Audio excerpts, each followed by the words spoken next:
Seguimos en BTV Noticias y es momento de mirar hacia Argentina porque tras la derrota en las PASOs y con una fuerte crisis política interna, el presidente Alberto Fernández va a tomar juramento esta tarde a los nuevos ministros.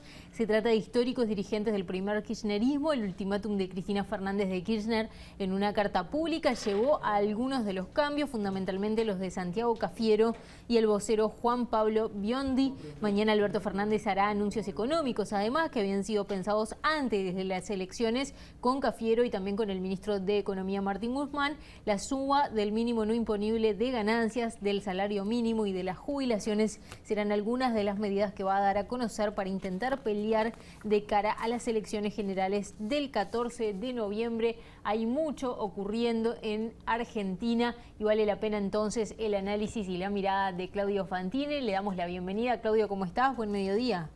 Hola Valentina, un gusto saludarte. Bueno, Claudio, si te parece, empecemos por entender, con esta crisis política que fracturó al oficialismo y que parecería haber llegado a una especie de tregua, ¿qué se puede leer del nuevo gabinete, de la composición del nuevo gabinete? Tiene un eco de lo que le dijo Winston Churchill a Neville Chamberlain cuando volvió en 1938 de Múnich de firmar un pacto con Hitler. Y Churchill le dijo al entonces primer ministro que por humillarse para evitar una guerra, ahora tenía la humillación y luego iba a tener la guerra. Probablemente haberse humillado, como hizo Alberto Fernández, al haberse dejado imponer por la vicepresidenta lo que ella pretendía e impuso mediante una sublevación, mediante una verdadera asonada. Bueno, ahora tiene la humillación y probablemente la guerra continúe, ¿no? Porque lo que aquí está planteado, Valentina, es un choque entre dos concepciones de la legitimidad. ¿Quién es en un gobierno el que tiene la legitimidad para tomar las decisiones y señalar el rumbo de un gobierno? Bueno, desde una cultura autoritaria se puede establecer que a la legitimidad la tiene el poder político y que el poder político desde su legitimidad tiene el derecho de imponerle a la autoridad institucional las decisiones y el rumbo a tomar.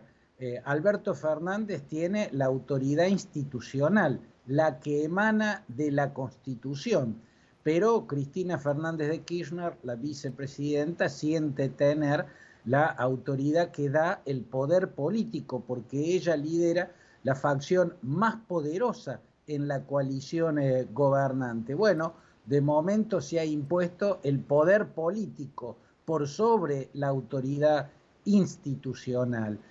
Cristina Kirchner sostuvo que ella es la mandante del mandatario, que es Alberto Fernández. Según la Constitución y la regla institucional vigente en cualquier Estado de Derecho, en cualquier democracia occidental, el mandatario tiene un mandato conferido por el mandante, que es el ciudadano. No solo el ciudadano que lo votó, sino todos los ciudadanos de una sociedad democrática, de un Estado de Derecho. El ciudadano es el mandante, pero en la concepción autoritaria del poder, el mandante, en este caso, según el kirchnerismo, es la vicepresidenta Cristina Kirchner, porque ella lo designó al frente de la fórmula presidencial, por lo tanto, ella lo puso en el mandato de ser el presidente. Bueno, esto fue lo que chocó en la Argentina. Ese choque es una verdadera catástrofe política y de momento lo que el país está observando azorado es a un presidente que inició esta pulseada diciendo que él iba a fijar el rumbo e iba a tomar las decisiones cuando considerara adecuado, y diciendo que si haría cambios en el gabinete serían después de las elecciones de noviembre y no antes, y bueno, acá está a la vista su derrota, la presidenta la impuso reformular totalmente el gabinete, con lo cual queda claro que de ahora en más, tanto el ministro de Economía, que sigue siendo Guzmán, pero ahora le va a tener que hacer caso a ella, como el propio presidente, que también le va a tener que hacer caso a la vicepresidenta, bueno, son parte del resultado que al menos por el momento se ha dado en este choque institucional tan fuerte que ha vivido la Argentina y que sigue viviendo. Hay otros temas también, Claudio. Nicolás te saluda. ¿Qué tal, Nicolás? ¿Cómo estás? Muy bien. Para también desmenuzar de lo que ha pasado en estas últimas horas. Primero, ¿qué implica la designación de Juan Mansur, ¿no?, como nuevo jefe del gabinete ahora, el nuevo jefe de los ministros del gobierno de Alberto Fernández? ¿Y qué te dejó la situación de Felipe Solá, llegando a El Salvador, enterándose cuando iba hacia México que ya no era canciller, cuando iba a participar de la CELAC, y además tratando de impulsar de que Argentina se quedara con la presidencia por témpore? Yo creo que los dos casos, tanto el papelonazo que le hicieron hacer a Felipe Solá, como el nombramiento de Juan Mansur, el ex gobernador de Tucumán, como jefe de gabinete, que el cargo que va a asumir esta tarde, son dos muestras del tamaño o la dimensión del estropicio político que se vive en la Argentina. ¿Qué necesidad había de dejar a un canciller sin cargo, sin su cargo, destronarlo, cuando está en el medio de una misión precisamente como canciller, como ministro de Relaciones Exteriores?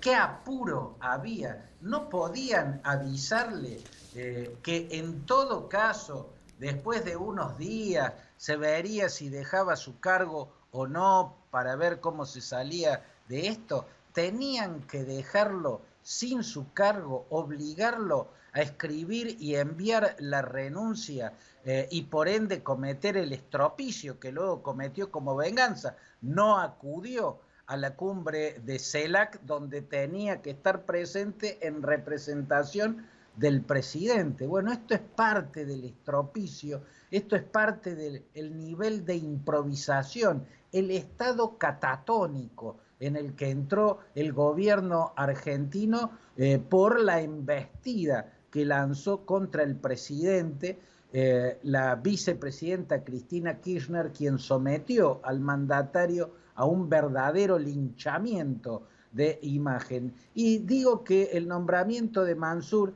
es parte de este estropicio y de este estado catatónico, porque Mansur es el único gobernador en cuya provincia, Tucumán, se reproducía lo que el país está viviendo como crisis a nivel nacional. O sea, Mansur estaba como gobernador totalmente enfrentado a su vicegobernador, que es Osvaldo Jaldo. Por eso, cuando le ofrecieron venir de jefe de gabinete, él planteaba, bueno, pero hagan algo para que Jaldo no ocupe la gobernación. La constitución de la provincia de Tucumán establece, como todas las constituciones provinciales en la Argentina, que si el gobernador deja de serlo, quien asume su cargo es el vicegobernador. Pero como el gobernador y el vice en Tucumán estaban totalmente peleados, con el vicegobernador Osvaldo Jaldo conspirando permanentemente y atacando duramente en forma constante al gobernador, Mansur no quería que sea Jaldo el que lo sucediera. Además, Mansur es un hombre con muchos cuestionamientos. Fue su nombramiento una verdadera bofetada contra los movimientos feministas, porque además de muchas denuncias de abuso del poder, tiene denuncias de abuso de tipo misógino, ¿no?, de cierta agresividad inaceptable contra las mujeres, agresividad ejercida desde su posición de poder. Con todas esas denuncias, entre otras cosas, Mansur es un hombre cuestionable, pero era lo que tenían a mano, aquello donde no disentían tanto Cristina y Alberto Fernández, aquello que se podía poner en el centro del escenario y que no sonara a un triunfo total y abrumador de Cristina sobre Alberto Fernández, de la presidenta de la vicepresidenta sobre el presidente del país. De todos modos, Cristina Fernández no se proponía la caída de Alberto Fernández, no se proponía sacar a Alberto Fernández de la presidencia para ocuparla ella. No es lo mismo que la conspiración que en su momento hizo Michel Temer, que terminó apoyando a quienes destituyeron en un verdadero estropicio institucional a Dilma Rousseff en Brasil, o Federico Franco, que era el vicepresidente de Fernando Lugo en Paraguay y participó también de esa trama que desembocó en un juicio político hecho a velocidad vertiginosa para sacar a Lugo del poder y convertir a Federico Franco en presidente. No, Cristina no quiere convertirse en presidente, pero quiere que Alberto Fernández esté a las órdenes de ella. Quiere dar vuelta a la realidad. Entonces, de facto, el poder político, que es lo que tiene ella, siga en la vicepresidencia, pero esté por encima de la autoridad del presidente. O sea, no quería sacarle el cargo de presidente, pero quería sacarle, y lo logró, los atributos presidenciales. Por ejemplo, el atributo de decidir cuándo cambiar o no su gabinete y con quiénes integrar o no su gabinete. Ahora, de ahora en más, a la política, sobre todo a la política económica, la va a decidir la presidenta Cristina Kirchner, por lo menos así han quedado planteadas las cosas. Bien, Claudio, está tan complicado el escenario de quién tiene el poder ahí que hasta es muy difícil llamarle por su nombre al presidente o a la vicepresidenta correctamente porque uno siempre está como medio confundido. Vamos a seguir conversando sobre estos asuntos. Gracias por ahora. Un abrazo, en cualquier momento.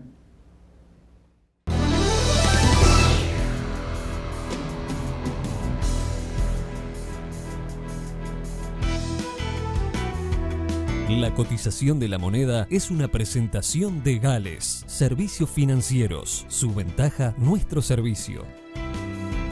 Vamos a repasar.